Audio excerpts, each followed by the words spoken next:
नमस्कार मित्रांनो, मी Poonam's life science अकॅडमीमधून आपले स्वागत करते। आज 15 ऑगस्ट आपल्या भारताचा स्वातंत्र्य दिन। ही फक्त सुट्टी नाही तर आपल्या इतिहासाचा, आपल्या बलिदानाचा आणि आपल्या जबाबदारीचा दिवस आहे। भारत विविधतेत एकता असलेला देश। संस्कृती, परंपरा, भाषा, धर्म इतक्या वेगळ्या गोष्टी असूनही एक धागा आपल्याला जोडतो, आपली मातृभूमी। आजचा दिवस आपल्याला त्या असंख्य स्वातंत्र्य सैनिकांची आठवण करून देतो, ज्यांनी आपले जीवन त्यागले जेणेकरून आपण स्वाभिमानाने जगू शकू।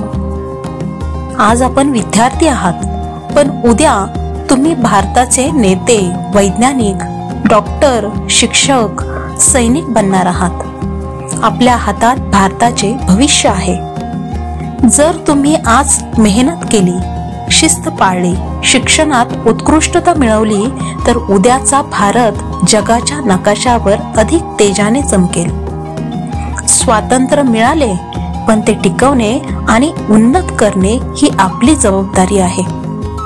शिक्षण म्हणजे फक्त गुण मिळवणे नाही, तर चांगला माणूस बनणे आहे। प्रामाणिकपणा, परिश्रम आणि समाजासाठी योगदान ही खरी देशभक्ती आहे। आज स्वतःला एक प्रश्न विचारा, मी माझ्या देशासाठी काय करू शकतो?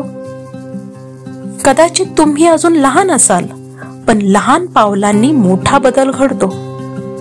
मनापासून अभ्यास करा, नवीन कौशल्य शिका, आपल्या वेळेचा सदुपयोग करा आणि स्वतःला उत्तम नागरिक बनवा। मित्रांनो, स्वातंत्र्य दिन हा केवळ भूतकाळाचा सन्मान नाही, तर भविष्यासाठीची शपथ आहे। चला आपण ठरवू, आपल्या शिक्षणातून, आपल्या कृतीतून आणि आपल्या स्वभावातून भारताला उंचावू। पूनम्स लाईफ सायन्स अकॅडमीच्या वतीने तुम्हा सर्वांना स्वातंत्र्य दिनाच्या मनपूर्वक शुभेच्छा। जय हिंद, जय भारत।